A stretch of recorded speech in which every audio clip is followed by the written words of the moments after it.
विज्ञान के अध्याय 5 भौतिक एवं रासायनिक परिवर्तन को पढ़ेंगे। तो इसके पहले आप मेरी वीडियो को लाइक कर दीजिए, सब्सक्राइब कर दीजिए ताकि आपको नोटिफिकेशन मिलते रहे अगली वीडियो के। तो वीडियो से पहले हम समझ लेते हैं कि भौतिक और रासायनिक परिवर्तन किसे कहते हैं। तो भौतिक परिवर्तन आप लोग जानते होंगे कि भौतिक परिवर्तन ऐसा परिवर्तन है जिसमें कि उसके भौतिक गुणों में परिवर्तन होता है, और रासायनिक परिवर्तन ऐसा परिवर्तन जिसमें कोई नया पदार्थ बनता है। तो हम आगे बढ़ते हैं। तो यहाँ पर बॉक्स में नाम दिए गए हैं 1 से लेकर 10 तक, और इसमें आपको बताना है कौन सा भौतिक परिवर्तन है, कौन सा रासायनिक परिवर्तन है। तो इसमें लिखा हुआ टिक बस करना है, खाने में टिक बस करना है। तो इसमें आप केवल टिक बस कर दीजिएगा। तो कागज़ को फाड़कर छोटे छोटे टुकड़े करना, ये भौतिक परिवर्तन है। तो यहाँ पर आप टिक करेंगे। बर्फ़ का पिघलना, यहाँ भी टिक कर दीजिए, भौतिक परिवर्तन है। मोमबत्ती का जलना, ये रासायनिक परिवर्तन, यहाँ टिक कर दीजिए। पेड़ की सूखी पत्तियों से खाद का बनना रासायनिक प्रक्रिया है। पटाखों का जलना भी रासायनिक प्रक्रिया है। लकड़ी के गट्ठे के छोटे छोटे टुकड़े करना, ये भौतिक परिवर्तन है। लोहे में जंग लगना रासायनिक परिवर्तन है। गैल्वेनाइजेशन जो है वो रासायनिक परिवर्तन है। खाने का पकना रासायनिक परिवर्तन है। कटे सेब का खुला रखने पर लाल होना, ये भी रासायनिक परिवर्तन है। चूने के पानी का दुधिया होना, ये भी रासायनिक परिवर्तन है। मोम का पिघलना, ये भौतिक परिवर्तन है। तो इस प्रकार आप लोग टिक करिएगा, लिखिएगा नहीं इसमें। फिर अगला है खालिस्तान भरिए। तो लकड़ी के लट्ठे के छोटे टुकड़ों में काटना खालिस्तान परिवर्तन है, भौतिक परिवर्तन है। पत्तियों में खाद बनना रासायनिक परिवर्तन। भौतिक परिवर्तन में खालिस्तान नहीं बनता तो नया पदार्थ नहीं बनता। मैग्नीशियम के जलते हुए फीते की ओर लंबी अवधि तक देखना हानिकारक है। जंग लगने के लिए ऑक्सीजन एवं जल की दोनों की आवश्यकता अनिवार्य है। अब यहाँ से आता है आपका सही विकल्प की पूर्ति कीजिए। तो प्रश्न पहले में लोहे पर जंग लगना, तो इसका हो जाएगा रासायनिक परिवर्तन। और दूसरा है सेब, बैगन एवं आलू को काट कर वायु में खुला छोड़ने पर भी रंग परिवर्तन हो जाता है, क्यों? तो इसका आंसर होगा बी, सेब, बैगन एवं आलू वातावरण की ऑक्सीजन से क्रिया करते हैं। प्रश्न 3 है लोहे में कार्बन, क्रोमियम, निकेल तथा मैग्नीज मिलाकर एक मिश्र धातु बनाते हैं जिसमें जंग नहीं लगती, वह मिश्र धातु है स्टेनलेस स्टील। प्रश्न 4 निम्न में से रासायनिक परिवर्तन का उदाहरण तो होगा प्रकाश संश्लेषण। प्रश्न 5 वायुमंडल में पाई जाने वाली वह परत जो पराबैंगनी विकिरणों को अवशोषित कर रक्षात्मक कारण बनाती है, तो इसका होगा ओजोन परत। अब आता है अति लघु उत्तरीय प्रश्न में भौतिक परिवर्तन किसे कहते हैं, रासायनिक परिवर्तन किसे कहते हैं, उदाहरण बताना है आपको। तो और इसमें से छांटना है। तो भौतिक परिवर्तन में मोम का पिघलना, जल में शक्कर घुलना। रासायनिक परिवर्तन भोजन का पाचन, कोयले का जलना।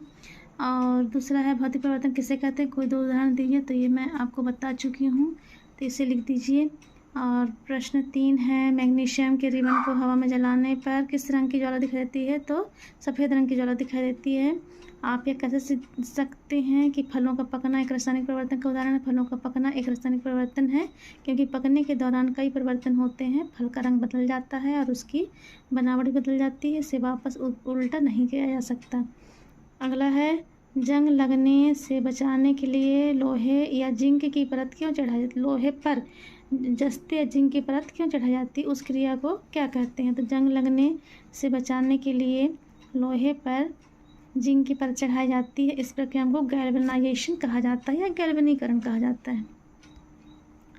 लकड़ी का काटना एक भौतिक परिवर्तन है, परंतु लकड़ी का जलना एक रासायनिक परिवर्तन है। लकड़ी का काटना एक भौतिक परिवर्तन है क्योंकि इसमें लकड़ी के गुण में कोई परिवर्तन नहीं होता, जबकि लकड़ी का जलना रासायनिक परिवर्तन है क्योंकि इसमें नया पदार्थ बनता है।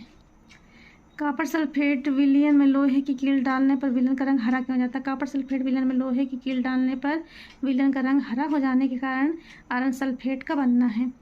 अगला है मैग्नीशियम के फीते को जलाने पर अवशेष के रूप में श्वेत भस्म प्राप्त होती है, एक इस परिवर्तन है। अभिक्रिया का समीकरण भी लिखिए।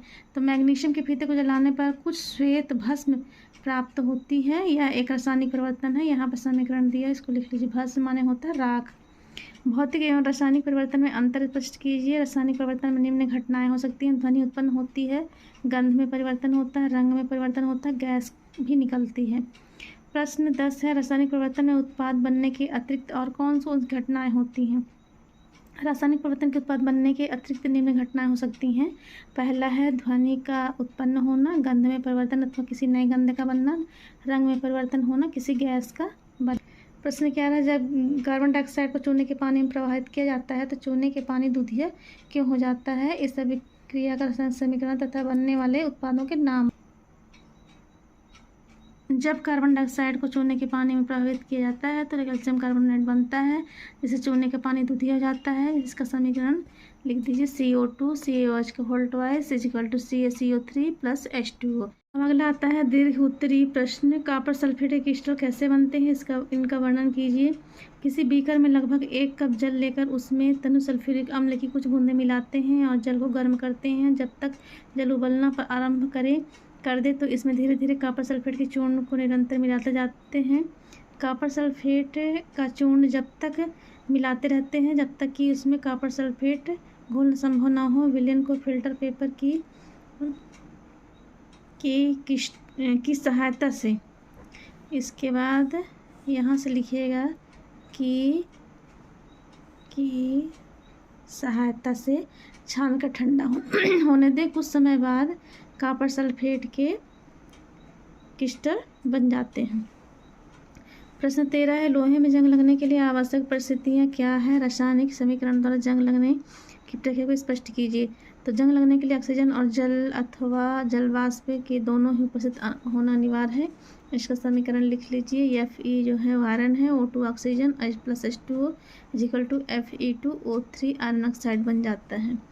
फिर है, लोहे को जंग से बचाने के लिए किए जाने वाले उपायों को लिखिए। तो निम्न उपाय दिए हुए हैं यहाँ पर। पहला है, लोहे की वस्तुओं पर नियमित रूप से पेंट अथवा ग्रीस की परत लगाते रहना चाहिए। लोहे के ऊपर क्रोमियम अथवा जस्ता, जिंक जैसी धातु की परत चढ़ाई जा सकती है। गैल्वेनाइजेशन से लोहे की वस्तुओं पर जंग नहीं लगता। अब यहाँ से शुरू होता है आपका प्रोजेक्ट। तो इसमें क्या करना है, आपको परिवर्तन के नाम लिखना है और कौन सा परिवर्तन है, भौतिक या रासायनिक है, और कारण स्पष्ट करना है। तो ये देखिए, यहाँ से आप लोग लिख लीजिए, 10 नाम लिखने हैं और ये बना लीजिए प्रोजेक्ट। अगला दूसरा प्रोजेक्ट है, शक्कर के पानी से शक्कर कैसे निकालोगे, प्रक्रिया का चित्र सहित वर्णन कीजिए। शक्कर के पानी से शक्कर को आसवन विधि द्वारा अलग करते हैं। अब इसका चित्र आप लोग बना लीजिए, ये देखिए।